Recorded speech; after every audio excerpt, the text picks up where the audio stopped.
प्रभु यीशु मसीह के नाम में आपको अनुग्रह, शांति और आशीष मिले।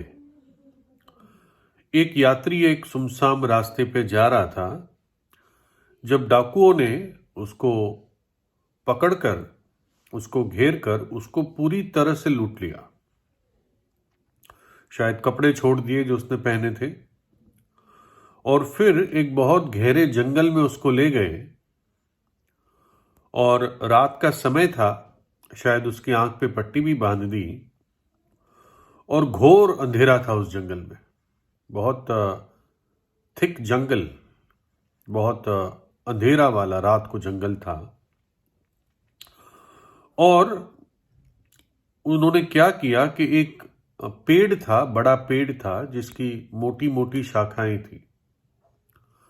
तो एक ऊंची शाखा पर और उस शाखा के जो जोड़ था उससे दूर एक रस्सी बांधी, रादर रस्सा बांधा ऊंचाई पर, और उस रस्से को नीचे टांगा, नीचा खुला छोड़ दिया।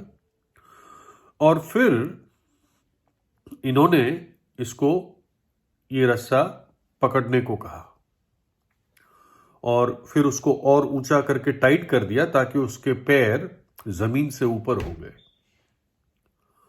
और ये सब अंधेरे में हो रहा था, उस आदमी को नहीं पता चल रहा था कि क्या कर रहे हैं। और फिर उन्होंने उसको धक्का मारा, जैसे फिर वो झूले सा मोशन में आ गया।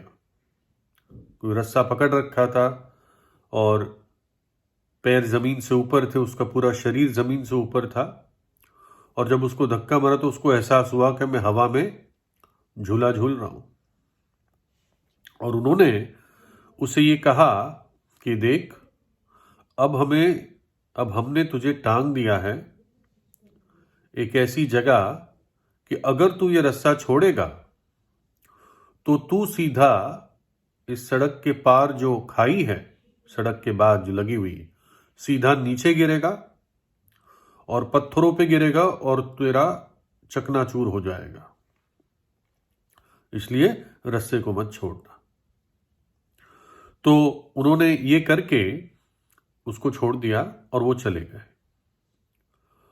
और ये व्यक्ति बहुत डर में था, मैं क्या करूं, कब तक रस्सा पकड़ूंगा, कब सुबह होगी, कब कोई आएगा, कब मैं मदद मांगूंगा। और यही डर में रस्से को पकड़े रहा, कहीं आज मैं खत्म ना हो जाऊं। और एक एक क्षण जाता रहा और अब उसके हाथ ढीले होने लगे। आप खुद समझो कि कितना एक आदमी अपना ही वजन एक रस्से पर पकड़ के रखेगा हवा में। और फिर उसको लगने लगा कि अब मेरी ताकत खत्म हो गई और मैं अब और नहीं पकड़ पाऊंगा। और उसके हाथ से बस उसके हाथ स्लिप होने लगे और वो नीचे आने लगा। और उसने सोचा मैं खत्म हो गया। और जैसे वो नीचे आया, 6 इंच ही वो नीचे आया और एकदम जमीन नीचे थी। वो समझ नहीं पाया। बाद में उसको ये समझ आया कि सिर्फ इन्होंने मुझे 6 इंच ऊंचा लटका के रखा था जमीन से, और मेरे साथ ये इन्होंने मजाक किया और तरीका किया ताकि मैं जाकर कहीं मदद ना मांगूं। और इस प्रकार से हम देखते हैं कि कैसे जब तक एक व्यक्ति कई बार किसी रस्से को, किसी बात को पकड़ के रखता है, तो जो उसकी सुरक्षा है, जो उसके खुद के भले के लिए है, वो बात उससे दूर रहती है। ये बात अलग थी, इस व्यक्ति को मालूम नहीं था, लेकिन उसकी सुरक्षा थोड़ी ही दूरी पर थी, है ना। और कई लोग कई चीजों को ऐसे पकड़ के रखते हैं अपने जीवन में। परमेश्वर का आत्मा उनसे कहता है कि इस चीज को छोड़ दे, लेकिन वो उससे टंगे रहते हैं, उस रस्से से टंगे रहते हैं। कुछ लोग अपने धार्मिक और भले कामों के साथ टंगे रहते हैं। वो सोचते हैं कि हम अच्छे काम करते जाएंगे और हमारे लिए स्वर्ग का रास्ता खुल जाएगा। परमेश्वर हमें मरने के बाद स्वर्ग में ग्रहण कर लेगा। अच्छे काम ये निश्चित रूप से वेलकम है। परमेश्वर कभी नहीं कहेगा बुरे काम करो, वो हमेशा चाहता ही है कि मनुष्य अच्छे काम करे।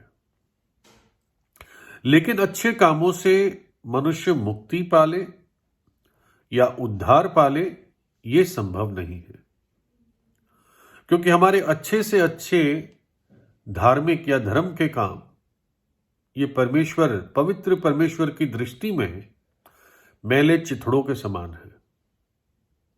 लेकिन कुछ लोग इसी रस्से को पकड़े रहते हैं। कर्म कर्म कर्म, मैं कुछ करता रहूं, अच्छा करूं, धर्म के काम करूं, शरीर को तकलीफ दूं ताकि ईश्वर खुश हो जाए। इसकी आवश्यकता नहीं है, क्योंकि परमेश्वर की पवित्रता बहुत ऊंची है, हमारे सोचने समझने से बढ़कर भयंकर पवित्रता में वो निवास करता है। तो इसलिए भले कामों से, धार्मिक कामों से, धर्म कर्म के कामों से हमारा उद्धार नहीं हो सकता।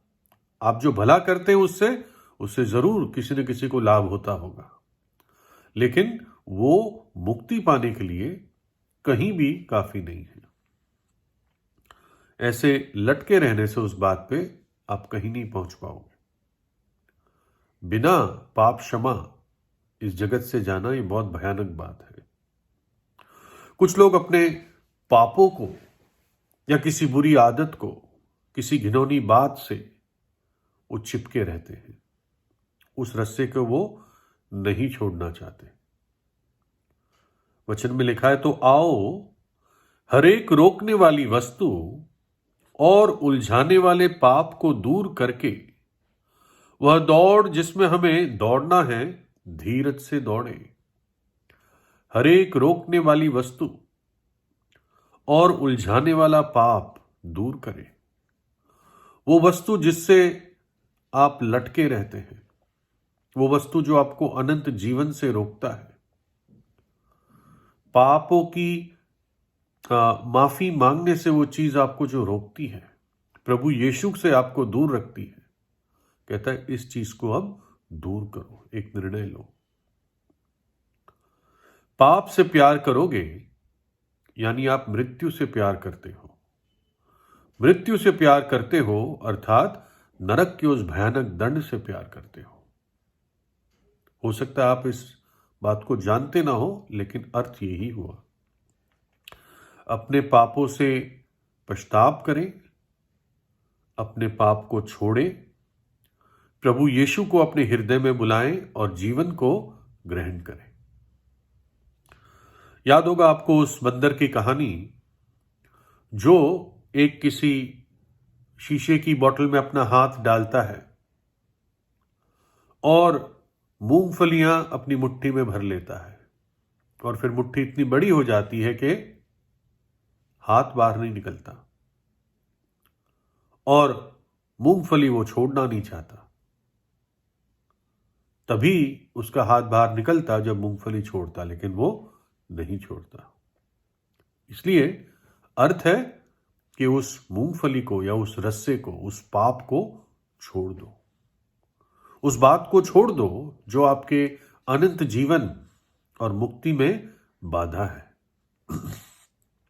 सेंट ऑगस्टीन एक बहुत आदर पाए हुए संत रहे, करीब 300-350 ईस्वी के आसपास, और उनके साथ भी एक ऐसा रस्सा था जिसको वो छोड़ नहीं पा रहे थे।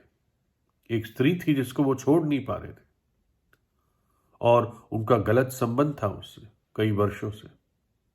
और अब परमेश्वर का आत्मा इनसे बात कर रहा था, देख तेरे जीवन में ये पाप है, अब तू प्रभु यीशु का संत है, तो इस पाप के साथ नहीं चल सकता। और वो नहीं छोड़ पा रहा था उस रस्से को। तो उनके किताब में, जो उनकी एक तौर से कह सकते हैं आत्मकथा है, the confessions of Saint Augustine, वो कहते हैं एक अंजीर के पेड़ के नीचे मैंने रो रो के प्रार्थना की, और तब मैंने आवाज सुनी और मैंने परमेश्वर का वचन खोला, और साफ उस वचन ने बात की कि ये सारे गंदी बातें, लीला क्रीड़ा, ये सब छोड़ दो। और उस दिन सेंट ऑगस्टीन ने उस रस्से को छोड़ दिया। एक दिन किसी मार्केट में उसने पीछे से बुलाया भी उसको, ऑगस्टीन। ऑगस्टीन ने कहा वो ऑगस्टीन मर गया है। तो हम देखते हैं कि परमेश्वर का वचन बताता है नीति वचन 28 में कि जो अपने पापों को छिपाता है वो सफल नहीं होता, परंतु जो मान लेता है और छोड़ देता है वो दया पाएगा। जब उस व्यक्ति ने, खैर उसको तो मालूम ही नहीं था, लेकिन जब रास्ता छोड़ा तो सबसे जो सुरक्षित जगह थी वो वहीं पर पहुंचा। प्रभु यीशु पाप क्षमा देता है। उसने मेरे और आपके लिए अपनी जान क्रूस पर दी, हमारी सजा को सह लिया, अपना पवित्र लहू बहा दिया ताकि हमारे पाप धुल सके, और मृतकों में से तीसरे दिन जी उठा। हर पापी जो सच्चे हृदय से विश्वास करता है वो उसका उद्धारकर्ता बन जाता है, उसका पिता बन जाता है। तो इसलिए प्रियजनों, किसी भी ऐसे रस्से को पकड़ने से, थामे रखने से आप बच नहीं पाओगे। ये सिर्फ एक शैतान का जुमला है आपको अनंत जीवन से और उद्धार से दूर रखने के लिए, है ना। घबराने की आवश्यकता नहीं है। परमेश्वर जीवित है। प्रभु यीशु के सामर्थी हाथ आपके नीचे हैं। वो आपको नाश के लिए गिरने नहीं देगा। उसने कहा मेरी भेड़ें कभी नाश नहीं होगी। तो आज ही प्रभु यीशु से प्रार्थना कीजिए, आज ही उसको अपना चरवाहा करके ग्रहण कीजिए कि प्रभु यीशु, आज से तू मेरा चरवाहा है, मैं तेरी भेड़ हूं और मैं तेरे पीछे चलूंगा या चलूंगी। प्रार्थना कीजिए। प्रभु यीशु आपको आशीष दे।